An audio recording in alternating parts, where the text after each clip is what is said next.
Good morning and welcome to today's session of Imagine America Radio, our continuing Career College Exposition webinar series.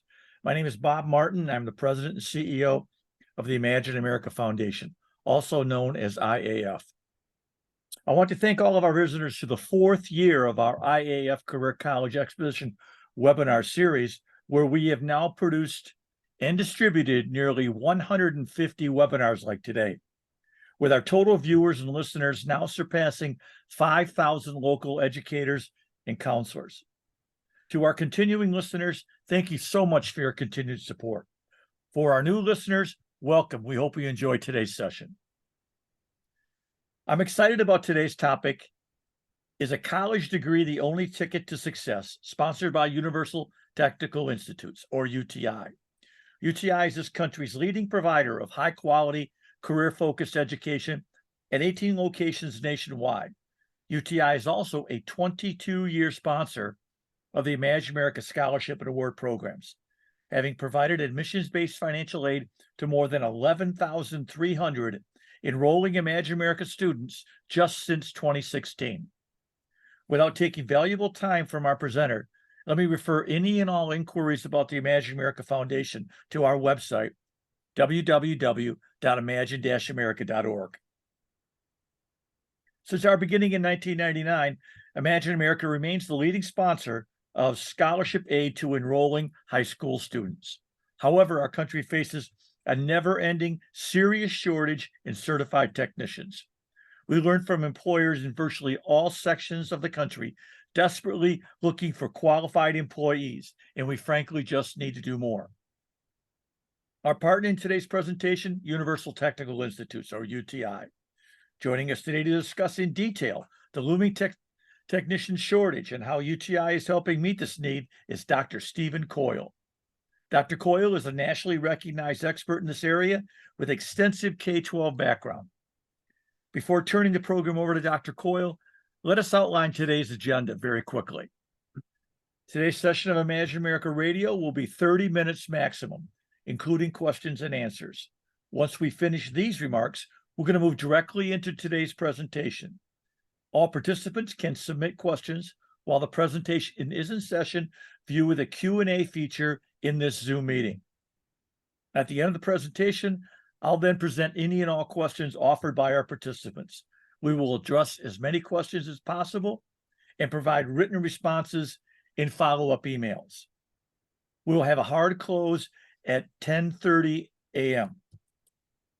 So without taking any time out of your very busy schedules, let's turn the presentation over to our presenter, Dr. Stephen Coyle. Dr. Coyle, the floor is yours. Well, thank you, Bob, and good morning, everyone. I appreciate you taking time out of your busy schedule to spend 30 minutes with me. I know that you don't have a lot of free time in your day, so let's get started with our presentation today. You know, there is a movement today in learning more about CTE STEM career pathways. When I first started doing these a few years ago, there was a lot of pushback in this area, but I'm not seeing that so much anymore. We definitely see a change in our country needing more information and providing more career readiness and more career pathways towards the lines of a path other than the traditional education that we've all grown familiar with. So I'm excited to see that change take place. And what I spend a lot of my time now is talking to educators about ways that they can get this information into the hands of the parents and other people that can keep this movement going. You know, you're dealing with Gen Z students, and you know what these kids are like. You know, they want everything now at the present. They don't want to wait. You know, they don't believe in emails. They like Instagram. They like Snapchat. They like texting. That's what they do. They love to make money, but they don't see themselves going to school 5-6 years. And so that's why for this group, definitely something other than the 4-year degree, which actually takes more like 5 or 6 years to complete, just is not appealing to this group of students. You know, I get tired of hearing all the time, well, these students are just lazy. Well, they're not as bright. No, nothing could be further from the truth. They're not lazy. They just learn differently. And we have to adapt to that rather than trying to make them think, you know, I'm a baby boomer and some of you out there are millennials like that. They just don't think the way we do. And so we have to offer programs for them that will be appealing to what they want to do and what they want to be. 85% of young people value a skilled trades career. That's hard to believe when you think about in your student body, 85% of your students, they value a skilled trades career, but only about 16% will likely follow through with it. You might say, why is there such a difference in the numbers there? Well, I have a theory. I have a lot of theories, but this theory is that simply put, we coach them out of it. You think about it. What's the one question we ask every little kid in this country? What do you want to be when you grow up? And what do they tell us? They want to be a fireman. They want to be a policeman. They want to be a teacher. Well, so then why do we have shortages of all those areas? We coach them out of it. Parents, they just can't fathom their students having anything, their sons or daughters having anything other than a bachelor's degree and then maybe a master's degree and so on. They just can't wrap their heads around that one of their kids might want to be a welder or they might want to be an auto technician or diesel technician. The other problem that we have is their peers, because they get pressure from both sides that they from their parents and from their friends. Hey, go off. We'll go get a college degree together. We'll go off to school together. We'll party. All this stuff. So a lot of problems there. The other problem that we have with the barrier of skilled trades is the underrepresentation of women. And that's something that UTI has taken tremendous steps on to try to rectify that problem. You may not know this, but only 27% of all CTE careers are held by females. Out of a population that's over 50% female, only 27% occupy those. I always say there's been a big party going on and only the guys have been invited. We're trying to get more girls involved in STEM careers, and I'll talk to you a little bit more about that later in the presentation on what we're doing to make that happen. So where did this all start? You have to go to college in order to get a good job, in order to get a career. Started clear back in 1971, Griggs versus Duke Power and Energy. At that time, we gave aptitude tests. We gave specialized tests to see if employees were ready, to take on a role or find out what role they could take on. Of course, a lawsuit, like we always see, Griggs brings a lawsuit, says, these aren't constitutional. They're not fair. They're not fair to each person. That some are skewed towards certain groups. So they threw it out. Duke Power and Energy says, okay, here we are. What are we going to use now to measure employees? We'll use a bachelor's degree. If you have a college degree, you're automatically qualified. You're automatically smart. You're automatically able to do anything that we ask of you. And that's gone on even clear until today. And it's not as prevalent as it once was, but it's still out there. And it's it's just a cycle that we have to break. And I think we are doing that. I talk often about the old smart versus the new smart. Back in the day, the old smart was you get into the best college you possibly can. Well, my question to you is, who says it's the best college? A college will tout, hey, we're number one in journalism. Hey, we're number one in law. We're number one in medicine. We're number one in graphics art. Says who? So what we used to do is try to get kids in the best college they possibly can. We tell them, take all the weighted subjects. Take all the dual credit courses. Take all the hard subjects you can. Then let's work on that resume. Help every little old man, little old lady across the street. Make sure you paint the outhouses at the park. Do all kinds of volunteer work and all these good deeds and get them on that resume, because that's going to make you look good when you want to apply to that college. So then you get into that so-called best college. It's like, what do we do now? You come out, you find a degree that you want to major in. You come out and go, here I am, world hire me. And we know that just doesn't work anymore. So then we fast forward to the new smart. Instead of focusing on getting to the good college, how about let's get into a good career? Let's focus on the student and what is best for them. This starts at the upper elementary and middle school levels, where we start showing them what occupations are available out there. We need to expose them to what's happening.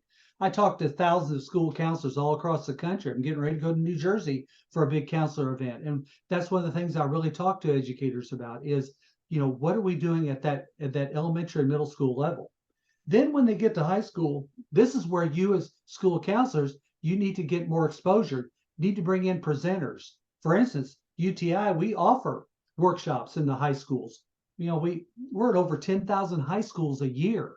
We have over 150 reps out there, including several in the California area that we can come in, and these are free. But we come in, we don't do UTI infomercials. That's not the purpose. We don't want to shove UTI down every kid's throat. We want to show kids what's available to them. We have career opportunities they may not even know exists. Like CNC. Some of you may not even know what CNC stands for. Computer numerical control. Or, we offer programs like industrial maintenance, or we offer programs like non-destructive testing. And these kids don't know what these are. So that's where the high school workshop that we do helps to expose them to that. The other thing that we want to do is we want to get industry involved. And this is something I would submit to you. If you're not getting industry involved in your schools, that's a huge miss. We do industry days where we bring students, their parents, and educators into a dealership so they can see what a dealership is really like. That's the only way they're going to find out what's out there available to them. Then that is what we use to help them develop a post-secondary pathway. So instead of worrying about what school they're going to get into, let's find out what it is they want to do, what they want to be, what they're good at. Then let's find the school. Why would we send a student to UCLA when they want to go to cosmetology school? Why would we send a student off to USC if they want to be a welder? There's better opportunities for them to achieve the success that they want. You probably recognize this guy on here. This is Mike Rowe, America's Dirtiest Jobs. I had the pleasure of getting to meet him and at the National Skills USA a few years ago. And he has a great quote. Not every child will become a lawyer or a doctor. Teach your kids that it is okay to work with your hands and build cool stuff. It's just a very blunt way of putting it. Not all of your students are headed down that pathway where they're going to need a bachelor's degree or a master's degree or a doctorate or something on those lines. They won't need that. So why push them down that pathway? It's okay for your students that love to work with their hands. It's okay for them to find an alternative type of education. But it's important for us as educators that we have to cultivate that. We have to help students to find that goal. We have to make sure that we are celebrating their successes just like we do everybody else's. A student's going to go off to a prestigious college somewhere, that's great. But what about a student that's going off to a welding school, or that's going off to a auto diesel school or something like that? We want to make sure that we are celebrating their successes as much as we are the others. This is my favorite slide. If you get nothing out of today, I hope that you get from this slide. We talk about students, and this particular chart shows what an employer sees of an employee, and then what an employee sees of themselves. For instance, professionalism, work ethic. The employer rated this particular employee at 42.5% proficiency, not real good. But the employee rated themselves at almost 90%. Wow. Then you look at oral and written communications. The employer rated the employee at 41.6%. Once again, not real good. But they rated themselves at almost 80%. So you say, how could there be such a discrepancy in those numbers? I have another theory. Think about it when kids are small and they start competing, they start getting involved in things. Does anybody lose? No. Everybody gets a ribbon. Everybody gets a medal. Everybody gets a trophy. Nobody loses. So what happens then as they get older and they grow up thinking, they're right all the time. They can do no wrong. That's the wrong approach. We have to teach students how to fail too. That's okay. It's okay for them to fail. We don't have to be mean about it, but we just need to let students know that no, not everybody wins. You and I have learned from our mistakes in our lives. Students have to learn from that too. So I'm telling you, if we don't do that, here's the end result. They go into a career pathway and they go out and they experience failure for the first time. That's devastating to them. How are they going to survive that? So I just submit to you that we have to teach kids that it's okay to fail, because that's how they get better. That's how they learn. This statistic is sad, but it's true. Almost half of the college graduates walking on the face of the earth today have a bachelor's degree that they're not using or didn't need in the first place. Think of the time, the energy, the money that they expended for this. Sad. Once again, that's back on us educators. career readiness and career pathways. We need to do a better job of getting these students ready so they can avoid this problem. It's nothing worse than you get into a career and, you spend all this time getting this bachelor's degree and it's like, wow, I didn't even need it. I could do just fine without it. So this is an important statistic and one that we have to keep in mind as we prepare students for their future endeavors. When you look at this particular slide, there's one word that should stand out to you. I'm hoping the word that you see is the word essential. Now, when you think of all these career pathways that you see on this screen, they're not essential because we teach them, because we do. We teach in all of these areas. No, these are essential because think of your life without them in it. Now, you might say, aircraft mechanic, avionics technician, that's really not that big a deal to me. Maybe not to you, but for me, because I'm going to get on a plane, fly to New Jersey, and then I'm going to fly to Dallas, I'm going to fly back home, those guys are pretty important to me. You might look at plumber and say, is a plumber really essential? Come on, essential? Maybe not till the toilet doesn't flush. Then all of a sudden, that's your BFF. All of these, everything is relative. These things, when you think about your life and the people that you use in your life, sometimes on a daily basis, they're on here. They're essential because we have to have them. They were essential before the pandemic, during the pandemic, and now post-pandemic. They are important in your life, and they're all in demand. They're all in high demand. And best of all, they pay well. Think about it. You've had some of these people in your home. You've had electricians come into your home. You've had to pay them a lot of money. A plumber come into your home. Had your car worked on. You pay a lot of money for these people.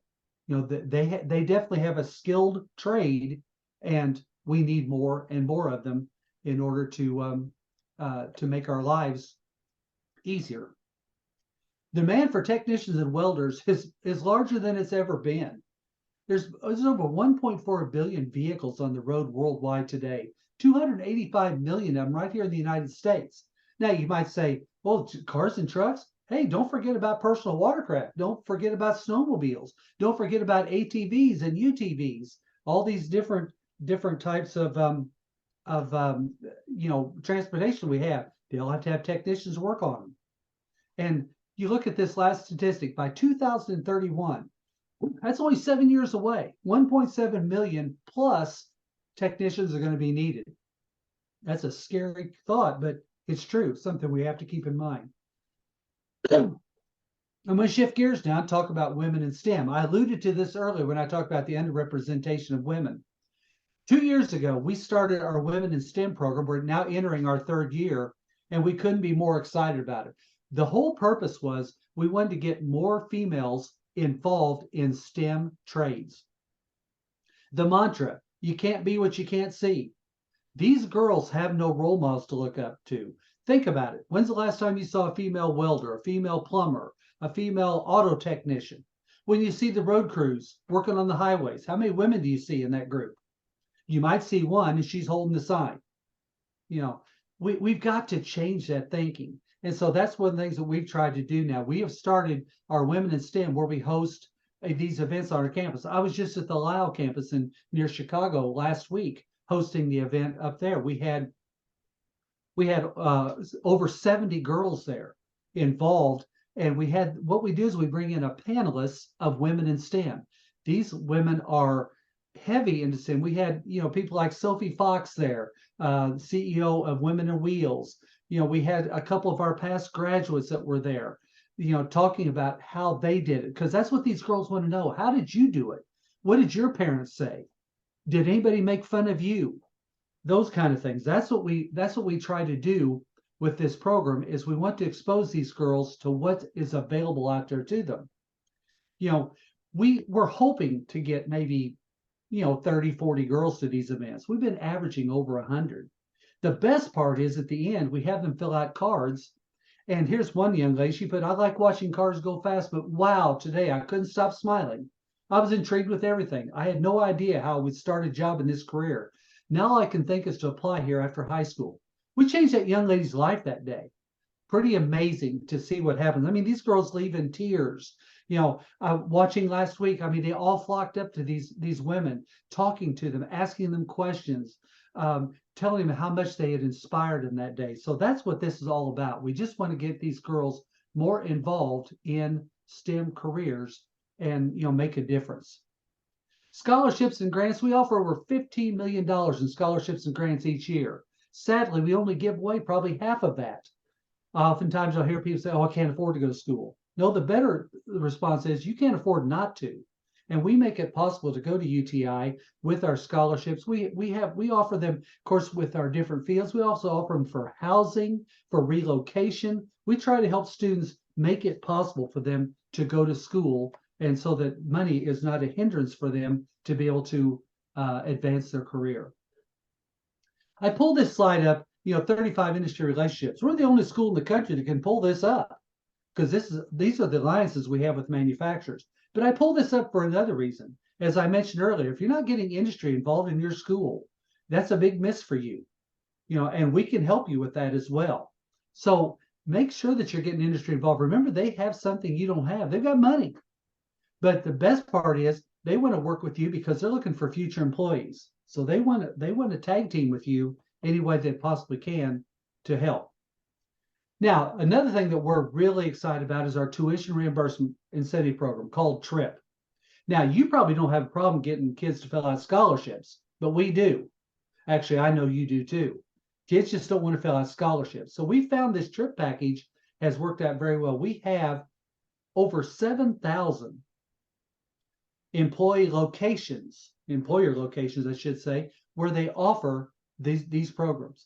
These are incentives anywhere from $10,000 up to over $50,000 that we offer, that employers offer to students, to our graduates, to help with paying off their student loans, to help with relocation, to help with their tools, help with their boot allowance, for Pete's sake, even sign-on bonuses and tenure bonuses. It's a great program, but there is a catch.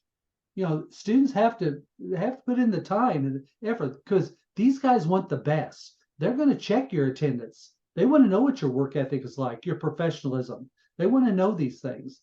But the rewards are huge, because you could potentially go to school and have your entire school taken care of, if you're willing to put in the time and the effort to make that happen.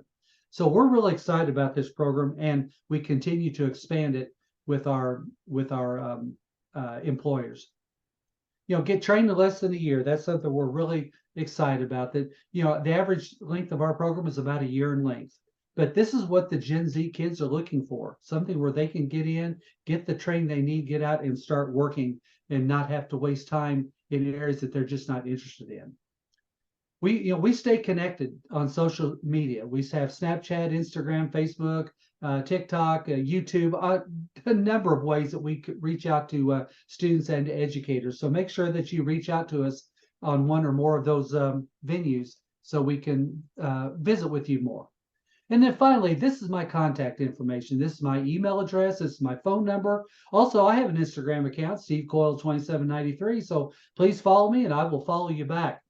I just want to say what we want to do is we want to work with school counselors any way we possibly can. We offer workshops. We offer STEM truck and trailers. We offer professional development. I've gone into school districts and spoken to staff groups. If you catch me on a good day, I'll bring breakfast or lunch as well too.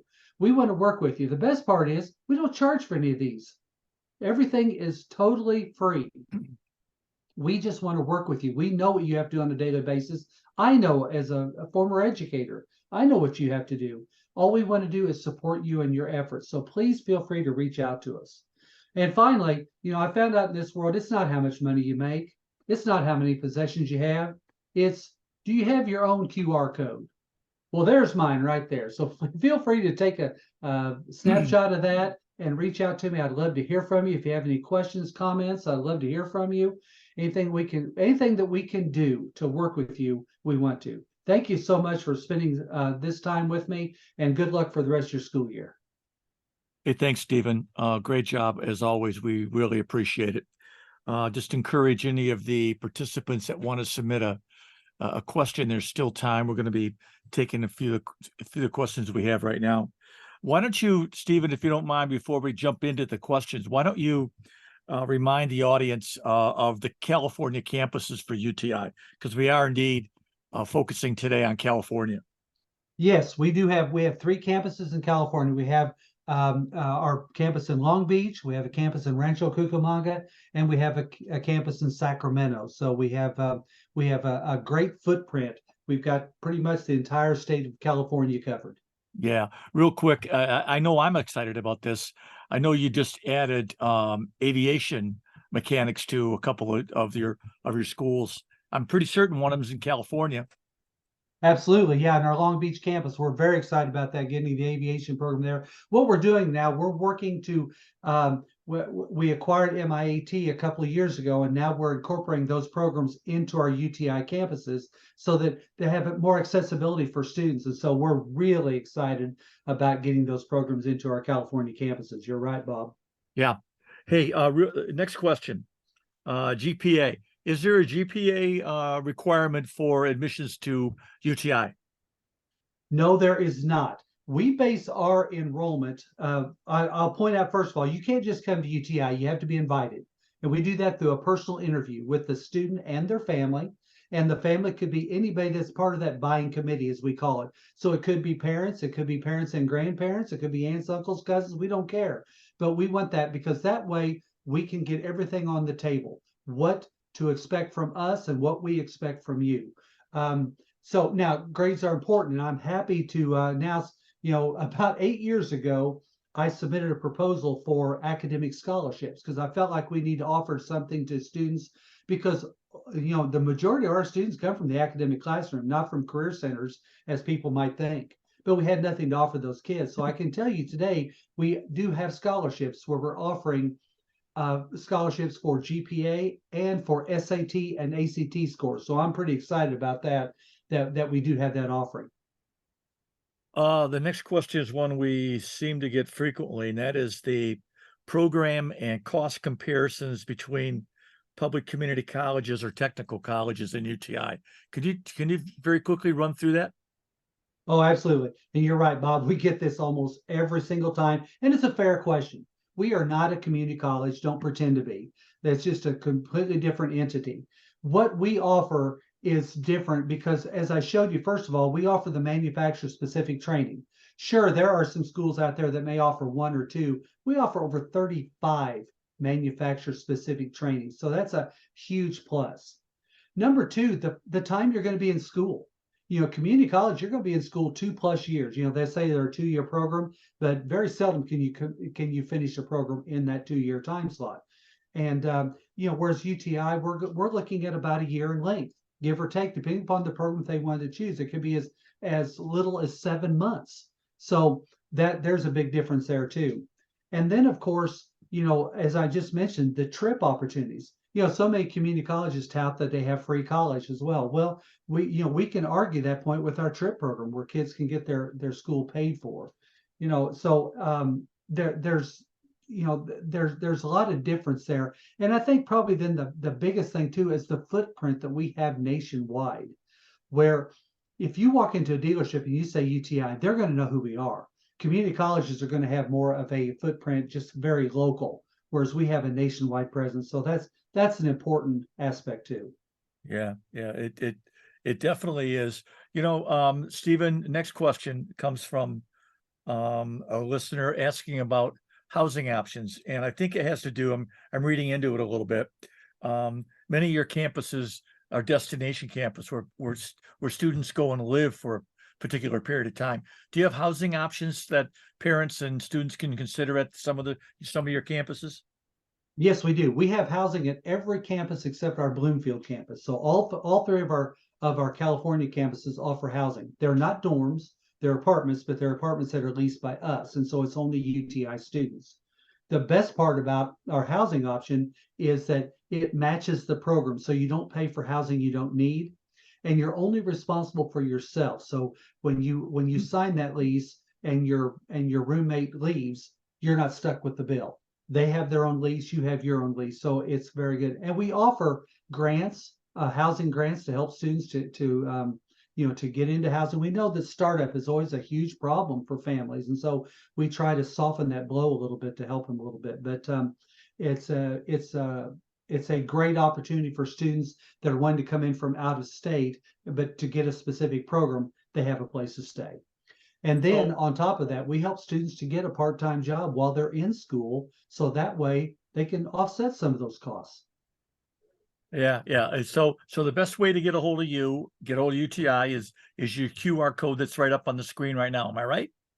That's right. You reach out, you get on our website, very easy, uti.edu. You can make a request and we can get back to you, or feel free to reach out to me and I can get you with the proper campus and the proper rep to make sure that you get your needs met. Hey, let me go through a few housekeeping issues, if I may, and then we'll close the session down. The Imagine America Foundation has recorded this session, is going to be forwarding that recording to each and every one of the registrants. There's also going to be a follow-up survey done on this meeting. We would really encourage you to think about participating and send us your information on that. We also have a participant attendance certificate, if any of you are interested in that or may find that useful internally within your schools to show that the time that you put on one of these things, we can do that for you. We can send that to you. Simply contact us at the Imagine America Foundation. Before closing, I'd really like to thank the participants, as Stephen said, for taking time out of their very busy schedules to be with us today. We know you've got a number of different demands on your schedule. We appreciate you just carving out a little bit of time for us today. We also want to thank Stephen Coyle for an outstanding presentation again, and encourage you to contact him on any of the issues raised in this presentation. UTI, STEM careers, women in STEM, and you've got his contact information up there. On behalf of the Imagine America Foundation, Stephen Coyle and Lauren Cunningham and myself, we want to thank you and hope you have a great day. Thank you very much. Goodbye.